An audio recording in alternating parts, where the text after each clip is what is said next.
Irmãos, a mensagem de hoje vem do Evangelho de Marcos, capítulo 2, versos 1 ao 12, é ilustrado pelo arcano celeste 6003.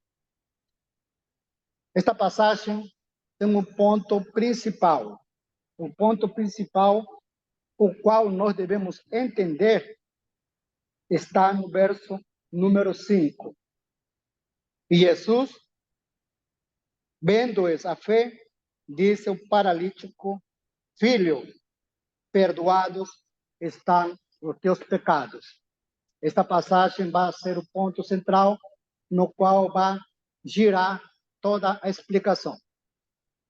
Quando o Senhor começa este capítulo 2 do Evangelho de Marcos, é dito assim: e alguns dias depois, entrou outra vez em Cafarnaum, e soube-se que estava em casa. É a única passagem onde é dito que o Senhor estava em casa. Geralmente, quando nós lemos a palavra, sempre o Senhor está nas sinagogas, sempre está nas praças, sempre está curando, mas em casa, a primeira vez. Portanto, é muito importante reparar nesta frase. E soube-se que ele, o Senhor, estava em casa. E nós vamos, como se fala assim, equilibrar este primeiro verso com o penúltimo verso, quando o Senhor disse a seu paralítico: a ti te digo, levanta-te e toma o teu leito e vai para a tua casa. Verso número 11. O que significa, neste contexto, casa? Tá? Então, quando o Senhor disse assim, que ele estava em casa, está se referindo não a uma casa. Porque na palavra, tudo tem um sentido interno. Casa de Israel é a casa, é a igreja espiritual. Casa de Jacó é a igreja celeste. Casa de Jeová, né? Mais de 200 vezes na palavra, nós vamos encontrar casa de Jeová. É a igreja onde, em primeiro lugar, está o amor. Então, aqui, está se referindo a essa casa. Na realidade, é uma igreja onde o Senhor está. Por onde anda o Senhor, torna-se igreja. Tudo que está na volta, torna-se santo.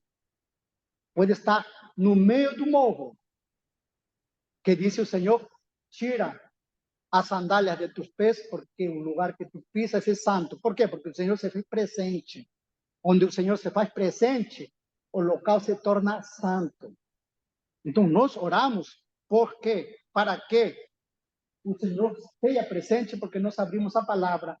O reino dos céus encontra como se fala assim, último na igreja através da palavra. Então, cale-se todo mundo, que o Senhor está na sua casa. Então, o principal do casa de Jeová, ou casa do Senhor, ou aqui, que o Senhor estava em casa, se refere que o principal nesse momento é o amor. É o amor. É o amor que estava faltando a esse homem paralítico. Verso número 11. Vamos continuar andando e vamos chegar nesse ponto, para nós vermos se nós estamos em casa ou não estamos em casa. Verso número 2. E logo se juntaram tantos, que ainda nos lugares junto à porta, eles não cabiam, e anunciava-lhes a palavra. O Senhor sempre ensinando. E vieram ter com ele, conduzindo um paralítico trazido por 4. Verso número 4. E não podendo aproximar-se dele por causa da multidão, descobriram o telhado onde estava, e fazendo um buraco, baixaram o leito em que jazia o paralítico. E Jesus, vendo-lhes a fé, disse ao paralítico: Filho, perdoados estão os teus pecados. Este ponto aqui é o antes e tem um depois. Antes, vamos explicar primeiro. São 4, né? São 4. Aqui diz, não fala nem de amigos. muitas vezes nós acrescentamos amigos, mas aqui diz que foi trazido por 4. O 4 dentro da palavra significa aquilo que é santo, aquilo que é completo, aquilo que está mais próximo do divino, o perfeito, 4. Então, por isso que diante do trono de Deus haviam 4 seres viventes, né? Lembra dos 4 seres viventes diante do trono, capítulo 5 do Apocalipse? Um com cara de leão, outro com cara de um becerro, outro um animal com cara de homem, e o quarto um animal, uma águia voando. 4 tipos de afecções, digamos assim, do poder da palavra, o amor, tá? O poder da palavra está no amor, tá? A obediência, a caridade, a inteligência, a águia voando. Quando esses 4 estão dentro de nós, como conceitos, diz assim, esses conceitos são tão bons que se assemelha os conceitos sobre o poder do amor. Você fala com suas verdades o poder do amor. Fala numa palestra, fala numa conferência, fala numa reunião do conceito do poder do amor. É coisa boa. Falar da obediência, ensinar obediência, participar da obediência, falar da caridade, falar da inteligência, falar da sabedoria. Todos são conceitos muito bons. É muito bom. Então, esses conceitos nos conduzem à presença do Senhor. E quando nós estamos na presença do Senhor, o Senhor olha para nós e olha ainda uma fé histórica. Ainda não é a fé salvífica, porque nós não somos salvos por conceitos. Nós não somos salvos pelo que o texto que nós decoramos. Nós somos salvos pela fé salvífica. É a aplicação da verdade à nossa vida, fé salvífica. Este tipo de mudança precisava ser feito, porque foi este tipo de fé histórica que conduziu a esse paralítico à presença do Senhor. E está na alçada do Senhor decidir quem é salvo. Está na alçada, ele que vai examinar. Por isso que diz no verso número 5, e Jesus, vendo-os a fé. Quando se trata do Senhor vendo-os a fé, isso acompanha todo um exame, toda uma análise. Qual é a fé que aquele homem está tendo, que tem e que virá ter? Então o Senhor ajuda esse homem. Então diz assim: filho, perdoados estão os teus pecados. Ainda estamos no antes. E quando nós pensamos sobre perdoados estão meus pecados, então meus pecados foram sarados. Todos os males que eu cometi, todas as faltas que eu transgredi, estão perdoados, porque ele falou. Fé histórica. Ainda temos, se nós pensamos desse jeito, porque o Senhor disse assim, mais para frente ainda, vamos chegar nesse ponto. Mas este ponto aqui causou uma dissensão, causou, sabe o quê? Um inconforto naqueles que estavam na fé histórica somente, que eram os escribas também. E os escribas olharam para o Senhor, falaram assim, esse está falando blasfêmias, porque o único que pode perdoar pecados é Deus. Né? Então, eles pensaram aquilo e o Senhor viu que o pensamento deles era uma confirmação da vida deles. Por isso que no verso seguinte diz assim: quem pode perdoar pecados senão Deus? São os escribas que perguntam internamente. E Jesus, conhecendo logo em seu espírito que assim arrazoavam entre si, lhes disse: por que arrazoais sobre estas coisas em vosso coração? Aqui que vem achar. Qual é mais fácil dizer ao paralítico: estão perdoados os teus pecados? Ou dizer-lhe: levanta-te e toma o teu leito e anda. Isso que significa?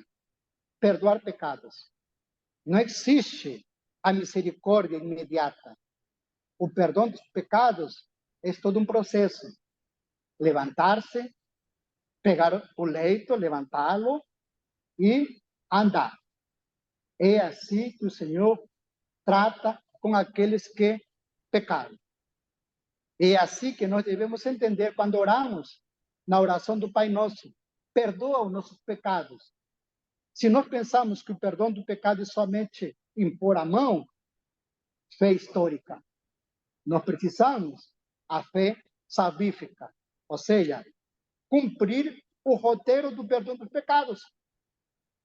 O perdão dos pecados tem um roteiro, que é: levanta-te. Levanta-te o leito e anda. Isso estava faltando para este paralítico que estava sendo, muitas vezes, muito bem instruído por coisas do céu. Mas ele não estava vivendo. Ele sabia de muitas coisas, como se fala assim, boas, mas ele não estava acreditando. Então o Senhor, quando ele disse levanta-te, ele está falando da verdade. Não deixa a verdade raça. Levanta a verdade. Toma teu leito, acredita não somente numa verdade, acredita em toda a doutrina sobre essa verdade. E vive por ela, anda. Este roteiro de salvação é que os escribas não estavam compreendendo. Então, esta falta de compreensão diz assim, numa definição. Verso número 10. Ora, para que saibais que o Filho do Homem tem poder na terra para perdoar pecados, a ti te digo, ao paralítico, levanta e toma teu leito e vai para a tua casa. E aqui já estamos chegando no final. O Senhor tem poder, diz assim, o Filho do Homem tem poder na terra para perdoar pecados. Mas a pergunta não foi somente Deus para perdoar pecados, os escribas falando, e o Senhor respondeu, como Filho do Homem, e nós acabamos de ler nos escritos, que o Senhor, como Deus, é o homem interno, mas ele santificou, diz assim, nos órgãos do corpo, o homem externo, a tal ponto que a vida que estava internamente também agora estava externamente. Isso eles não estavam conhecendo. Por isso que o Senhor fala assim, para que saibas. Ele não estava negando que somente Deus para perdoar o pecado. Estava certo. Mas somente ficar naquilo, fé histórica. Nós vamos tornar a nossa fé salvífica. Ou seja, que o Filho do Homem, o externo de Jeová, está na terra, na igreja, para perdoar pecados, e a ele que nós devemos recorrer, como quando nós oramos o Pai Nosso. Perdoa as nossas ofensas, como nós perdoamos aqueles que nos ofendem. Então, é ele que vai ver, como fala o verso 5, vendo a fé. Nós nos vamos esforçar por sermos perdoados, e o Senhor vai contemplar a nossa fé. Qual é a tua fé? Hasta onde você faz para alcançar, estar perto do Senhor? Vai subir no teto? Vai descer do teto? Vai andar 10 quilômetros? Ou não vai andar, vai ficar em casa? Tantas coisas. Cada esforço nosso externo, ela encerra um esforço nosso interno.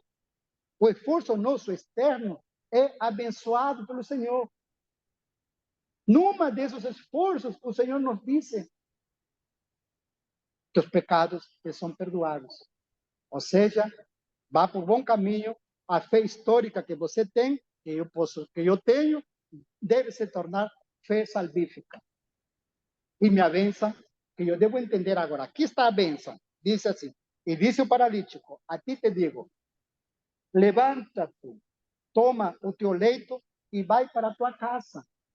Você lembra que nós falamos no verso número 1, que o Senhor estava na sua casa? E quando o Senhor está na sua casa, significa que Jeová está na sua casa ou que a igreja tem como principal o amor. Esse é o Senhor está em casa. E o Senhor disse ao paralítico: vai para a tua casa.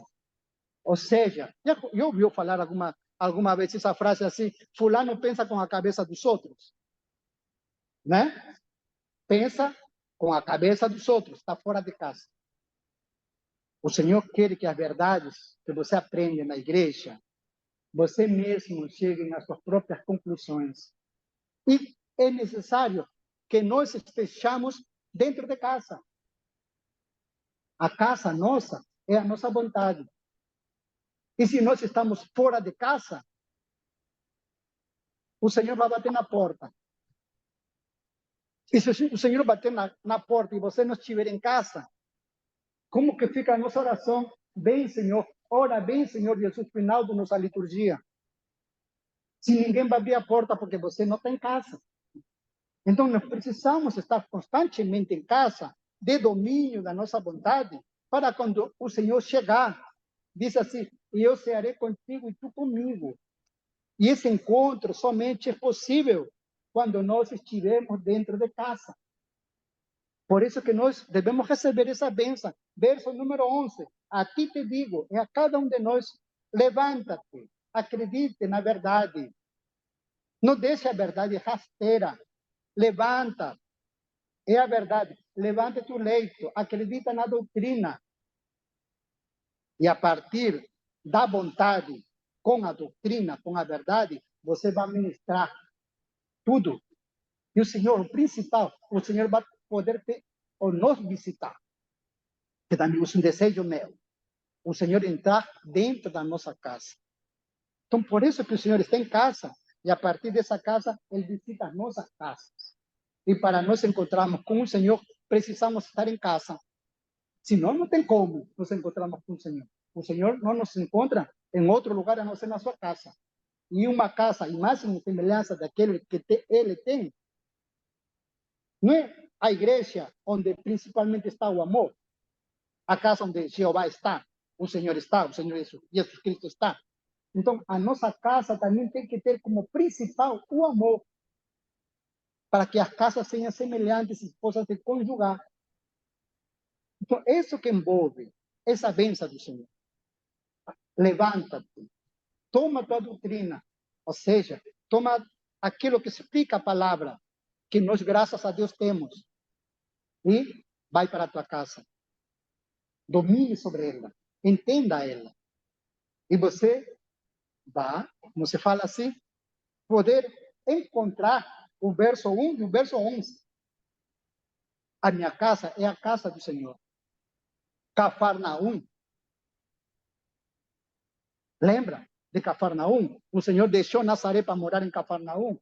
Nos nossos corações pecaminosos, nos nossos corações que muitas vezes está fora da ordem, mas eles querem ficar dentro da ordem. E dentro da ordem, leia capítulo 2 do Marcos. Ali está o roteiro, tá? Da cura dos pecados. Aqui está o roteiro da cura das nossas transgressões. Aqui está o roteiro da nossa salvação feita pelo Senhor. Nós não vamos mais sermos paralíticos na fé. Nós vamos andar, nós vamos correr, não vamos voar até. Mas depende de estarmos dentro de casa para poder andar. Não pensar com a cabeça dos outros. Pense com a cabeça do Senhor. Que coisa o Senhor faria? Que coisa o Senhor diria? Essa é a bênção que nós recebemos para esta semana. Reflitamos nas palavras do Senhor, para nós melhor viver e melhor estar. No nome do Senhor Jesus Cristo. Amém. A salvação, a glória, a honra e o poder pertencem ao Senhor, o nosso Deus. Amém.